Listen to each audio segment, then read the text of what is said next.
अरिहंत देव को नित्य नमूं, जिनके वचनाम्बुधि मंथन से निकला यह ज्ञानामृत सुमधुर, तुम पियो इसे मन अंजलि से। ये सूक्ति सुधा निर्झरिणी है, परमानंदामृत भर देगा।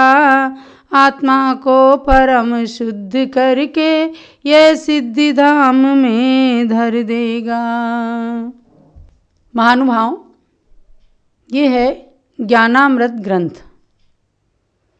हमारे आचार्यों ने हर जगह ज्ञान को अमृत की उपमा दी है। ज्ञान समान न आन जगत में सुख को कारण, यह परमामृत जन्म जरा मृत्यु रोग निवारण। अर्थात ज्ञान जो है संसार के अंदर परम औषधि है, और इस परम औषधि का जो पान करते हैं, जो रसास्वादन करते हैं, वही इसके असली फल को जानते हैं। वरना स्वाध्याय करने वालों की कई बार मखौल उड़ाई जाती है कि ये तो हर वक्त स्वाध्याय में ही लगे रहते हैं, ग्रंथों के पठन में लगे रहते हैं, प्रैक्टिकल जीवन नहीं जीना चाहते। लेकिन आप उसके आनंद को नहीं जान सकते। जो व्यक्ति ज्ञान में मग्न हो जाता है, लीन हो जाता है, स्वाध्याय करने की जिसकी आदत हो जाती है, उसके आनंद का कोई ठिकाना नहीं रहता। उसे तो उसी में आनंद आता है। और ऐसे आनंद की अनुभूति करते हुए हमारे महापुरुषों ने अपने ज्ञान के बल पर जो हमें ग्रंथ प्रदान किए हैं, ऐसे आचार्य श्री कुंद कुंद स्वामी, आचार्य समंतभद्र स्वामी, आचार्य उमा स्वामी, और यहाँ तक कि सर्वप्रथम भगवान महावीर के प्रमुख शिष्य गौतम गणधर भगवान ने भी हमें इतनी अच्छी अच्छी बातें प्रदान की हैं। भगवान महावीर की दिव्य ध्वनि को सुन करके उन्होंने 11 अंग 14 पूर्वों के रूप में द्वादशांग की जो रचना की, तो आज पूज्य गणनी ज्ञानमती माता जी श्री गौतम गणधर वाणी के रूप में आप लोगों को जो लाभान्वित कर रही हैं, ये है गौतम गणधर वाणी का हम सबके ऊपर उपकार। यदि वे नहीं होते, यदि वे हमें ज्ञान नहीं देते, तो आज जो चारों अनुयोगों में निबद्ध जिनवाणी हमें प्राप्त हो रही है, वो हमें प्राप्त नहीं होती। मैं आपको ज्ञानामृत ग्रंथ के बारे में बताती रहती हूँ कि वर्तमान में गणनी ज्ञानमती माता जी के द्वारा रचित ज्ञानामृत ग्रंथ के 3 भाग हैं। पूर्व में आपने प्रथम भाग के अंदर जो विषय थे उनके बारे में सुना है, और आप सब लोगों ने तो स्वाध्याय किया भी है।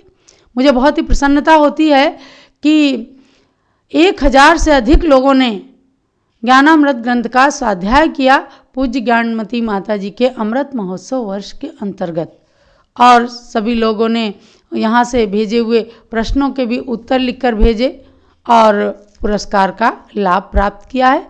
जिनको पुरस्कार भी नहीं प्राप्त हो रहा, अभी भी आप लोगों को ज्ञानामृत ग्रंथ का स्वाध्याय बिल्कुल जारी रखना है, क्योंकि यदि आप इसका स्वाध्याय कर लेंगे तीनों भागों का, कोई भी प्रश्न ऐसा नहीं रह जाएगा जिसका उत्तर आपको मालूम ना हो।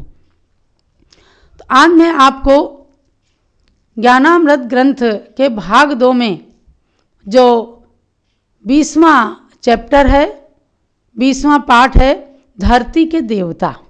नाम भी कितना सुंदर है। धरती के देवता कौन होते हैं? स्वर्ग में तो देवता होते ही हैं, लेकिन धरती के देवता के रूप में जिन्हें माना गया है वे हैं हमारे दिगंबर महामुनि, जो इनका रहस्य नहीं समझ पाते, समझते हैं कि ये नंगे हैं। ये नंगे नहीं, इनका दिशाएं ही इनके वस्त्र हैं। ब्रह्मचर्य की पराकाष्ठा को दिगंत व्यापी बनाने वाले, बालक के समान निश्चल और चर्या में जिनेंद्र भगवान का आदर्श उपस्थित करने वाले उन दिगंबर जैन महामुनियों को धरती के देवता कह करके संबोधित किया है। तो ये धरती के देवता, इनके बारे में आपको जानना है कि यथाजात प्रकृति रूप जो नग्नत्व को धारण करते हैं उन्हें धरती के देवता कहते हैं। इनको किसी न किसी रूप में हर संप्रदाय के अंदर स्वीकार किया गया है, और इनकी महिमा इतनी है कि यदि सच्चे साधु हैं, ध्यान कर रहे हैं, तो उनके पास में आकर के जन्मजात बैर को भी पशु पक्षी अपने बैर को छोड़ देते हैं और परस्पर में मैत्री को धारण कर लेते हैं। इसलिए एक जगह कहा है, सारंगी सिंह सामम स्पृशति सुतधिया नंदिनी व्याघ्रपोतम मार्जारी हंसवालम प्रणय परवशा केकिकांता भुजंगीम वैराण्या जन्मजातान्यपि गलितमदा जन्तवोन्नेत्य जन्ति श्रित्वा साम्यैकरूढं प्रशमितकलुषं योगिनं क्षीणमोहम्। कितनी सुंदर परिभाषा है। इस ज्ञानामृत ग्रंथ के धरती के देवता नाम के चैप्टर को आप पढ़िए। जिनके सानिध्य को प्राप्त करके, सामीप्य को प्राप्त करके परस्पर में मैत्री भाव धारण कर लेते हैं। कौन? जन्मजात वैर को धारण करने वाले पशु पक्षी भी, अर्थात हिरणी सिंह के बच्चे को पुत्र के समान स्पर्श करने लगती है, जिनके पास गाय व्याघ्र के बच्चे को, बिल्ली हंस के शिशु को, मयूरनी सर्प के बालक को बड़े प्रेम से खिलाने लगती है। यहाँ तक कि अन्य जंतु भी मद रहित होते हुए भी जन्मजात वैर को छोड़ देते हैं। ऐसे योगी 3 प्रकार के होते हैं, निष्पन्न, घटमान और प्रारब्धवान। निष्पन्न यानी जो पूर्णतया योग में सफल हो चुके हैं, पूरी तरह से सक्षम हैं योग को धारण करने में, वे तो निष्पन्न कहलाते हैं। दूसरे योग सिद्धि की मध्यम स्थिति तक जो पहुंच चुके हैं उन्हें कहते हैं घटमान। और तीसरे हैं जो योग का अभ्यास करते हैं, योग के अभ्यास में तत्पर होने से वे प्रारब्धमान कहलाते हैं, यानी योग की श्रेणियों को जिन्होंने प्रारंभ किया है। तो वर्तमान में तृतीय श्रेणी वाले यद्यपि साधु होते हैं, फिर भी उनसे भी जनता का बहुत बड़ा हित होता है, क्योंकि वे निष्पन्न और घटमान बनने का अभ्यास कर रहे हैं। आज हम सभी साधु हैं तो प्रारंभिक श्रेणी वाले साधु, क्योंकि पंचम काल में हीन संगनन है। हीन संगनन वाले साधुओं को कोई रिद्धियां नहीं होती, मोक्ष डायरेक्ट नहीं जा सकते, लेकिन अभ्यास इसलिए करते हैं आगे आने वाले चतुर्थ काल में शीघ्रता से हमें भी मोक्ष प्राप्त हो सके। तो इस पाठ के अंदर बहुत ही सुंदर आपको अनेक ग्रंथों के माध्यम से योगियों की चर्या के विषय में पता चलेगा। वैसे तो आपको इतना तो मालूम ही रहता है कि दिगंबर मुनि के 28 मूल गुण होते हैं, 5 महाव्रत, 5 समितियाँ, पंचेंद्रिय निरोध, 6 आवश्यक और शेष 7 गुण होते हैं। इनको क्रम से आप पढ़िएगा तो 28 मूल गुणों का पालन करने वाले दिगंबर मुनि योगी कहलाते हैं। योग में लीन, ज्ञान ध्यान तपो रक्तः तपस्वी स प्रशस्यते।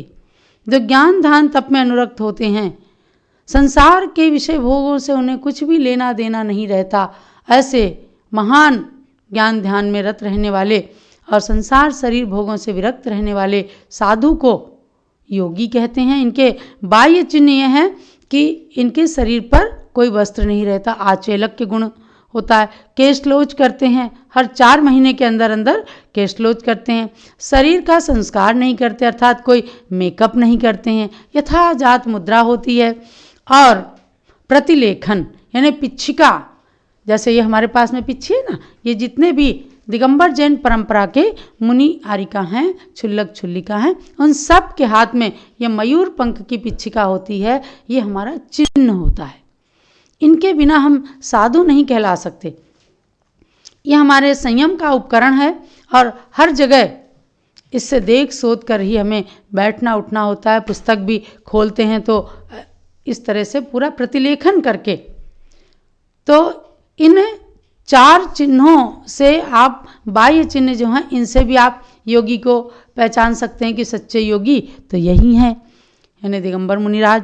तो इन मुनिराजों की बहुत ही महिमा होती है कि अपना स्वयं में तो आत्मकल्याण करते ही हैं, लेकिन इनकी तपस्या से जो बाहर में इनका ऑरा निकलता है, जो शुक्ल लेस्या की किरणें बाहर आती हैं, उनसे भी प्रत्येक प्राणी को शांति की अनुभूति होती है और अनेक प्रकार से रोग शोक भी लोगों के समाप्त हो जाते। बहुत अशांत प्राणी है, लेकिन एक बार किसी संत के पास जाएगा, जो महान संत हैं, ध्यान में लीन हैं, उनके पास जाते ही स्वयं अपने आप उसे शांति की अनुभूति होगी। मैंने स्वयं खूब अनुभव किया है कि कितने ही लोग आते हैं, 2 मिनट भी पूज्य ज्ञानमती माता जी के पास बैठते हैं, कहते हैं माता जी मुझे असीम शांति की अनुभूति हो रही है। एक बार की बात है कि जंगल के अंदर एक बारहसिंघा नाम का प्राणी पशु विचरण कर रहा था, तो अपने सींगों को सोच सोच करके, सींगों के बारे में बड़े गर्व की अनुभूति कर रहा था। उसे घमंड हो रहा था कि देखो मेरे पास कितने सुंदर सुंदर सींग हैं। और अकस्मात उसकी दृष्टि अपने पैरों पे पड़ी, तो बारहसिंघा के पैर क्या थोड़े बदसूरत रहते हैं। तो बारहसिंघा चिंता में पड़ गया, अपने पैरों की बदसूरती को सोचने लगा, देखो मेरे पैर अगर सुंदर होते तो मैं और भी कितना अधिक सुंदर होता। तो ऐसे सींगों के बारे में गर्व कर रहा था, पैरों की बदसूरती को सोच रहा था। तभी उसकी नज़र जाती है कि सामने से एक शिकारी मेरी ओर आ रहा है और धनुष बाण तान करके मेरे ऊपर तीर चलाने ही जा रहा है। एकदम प्राण रक्षा के लिए भागने लगा जंगल की ओर। मैं किधर जा रहा हूँ यही नहीं पता है। जंगल में भागते भागते भागते भागते एकदम घने जंगल के अंदर पहुंचा, तो वहाँ देखता है कि एक शिला तट पर एक दिगंबर मुनिराज विराजमान है। एकदम उस जगह जाते ही उसे बहुत शांति की अनुभूति हुई और उसने आगे पीछे देखा, अब कोई आ नहीं रहा है, बस वहीं पर बैठ गया। मुनिराज ने ध्यान को समाप्त करके अपनी आंखें खोली, तो देखते हैं एक सामने बारहसिंघा बैठा हुआ हाँफ रहा है।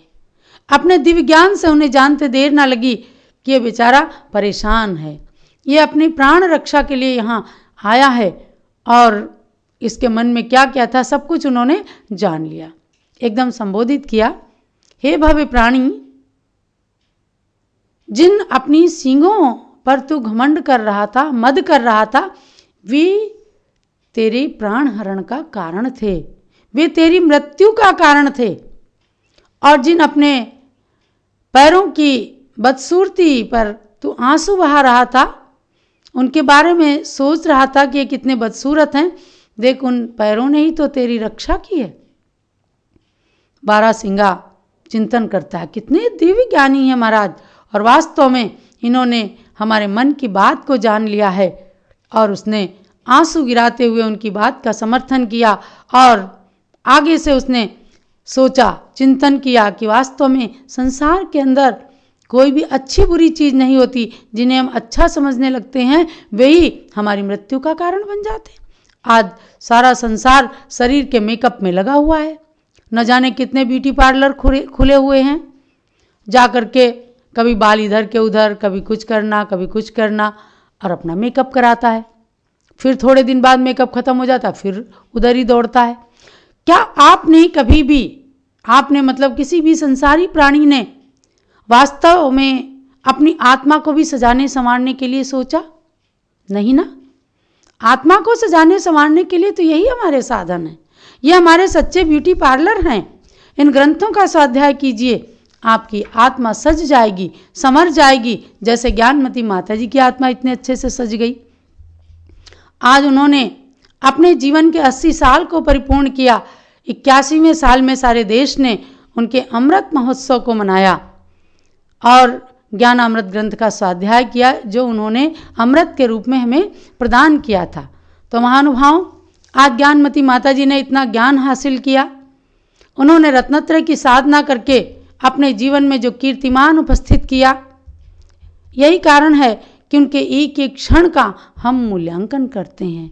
हम क्या मूल्यांकन करते हैं? वास्तव में तो उन्होंने मूल्यांकन किया, कभी अपने जीवन के एक भी क्षण को उन्होंने बेकार नहीं होने दिया। हर क्षण का उन्होंने सदुपयोग किया।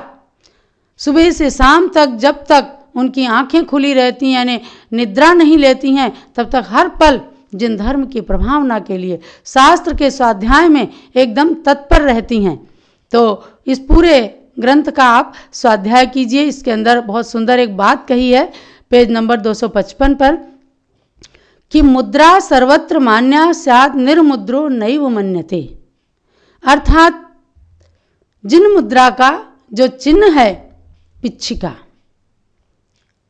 इसके बिना साधु रह नहीं सकते। बल्कि प्रायश्चित ग्रंथ में तो वर्णन आया है कि यदि साधु बिना पिच्छी के 7 कदम से ऊपर विहार कर लें, गमन कर लें, तो उन्हें प्रायश्चित लेना होता है। कई बार लोग भूल जाते हैं, साधु नए नए साधु होते हैं तो बहुत सारी बार भूल जाते हैं। तो थोड़ी सी देर भी यदि 7 कदम भी उससे ज़्यादा चल लिए बिना पिच्छी के, तो गुरु उनको प्रायश्चित देते हैं। यानी कि हम सबके पास में प्रति क्षण 24 घंटे ये पिच्छिका होती है और इसको ही लेकर के हम भगवान को नमन करते हैं, अपनी चर्या का पालन करते हैं, उठते बैठते हैं। जिन कल्पी और स्थविर कल्पी के नाम से मुनियों के, योगियों के 2 भेद किए हैं, उनका भी आप वर्णन इसके अंदर पढ़िए। सोमदेव सूरी ने कहा है कि कलौ काले चले चित्ते देहे चान्नादि कीट के एतत् चित्रम यदत्यापि जिन रूप धरा नरा। ज्ञानमती माता जी ने इसके अंदर इसको कोड किया है। इनकी विशेषता यही है कि जो भी बात कहती हैं शास्त्र के परिप्रेक्ष्य में।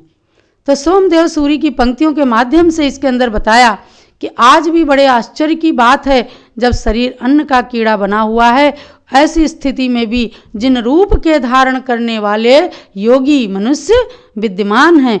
और न जाने कितने उदाहरण हैं कि आचार्य शांति सागर महाराज ने इस युग में मुनि पद को धारण करके और मुनियों की श्रृंखला का जीर्णोद्धार विकास किया है।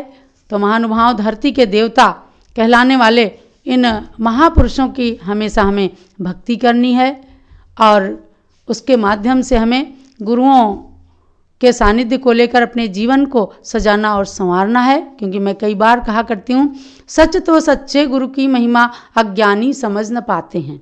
सच तो सच्चे गुरु की महिमा अज्ञानी समझ न पाते हैं, ज्ञानी उनको ब्रह्मा विष्णु एवं महेश बतलाते हैं। भगवान तो ऊपर रहते हैं, कहाँ? सिद्धशिला पर। भगवान तो ऊपर रहते हैं, गुरु उनका पथ दर्शाते हैं। गुरु के पथ पर चलने वाले एक दिन खुद गुरु बन जाते हैं। ऐसे गुरुओं के चरणों में शत नमन करते हुए आप सबके लिए प्रेरणा है कि धरती के देवता नाम के इस अध्याय का और समस्त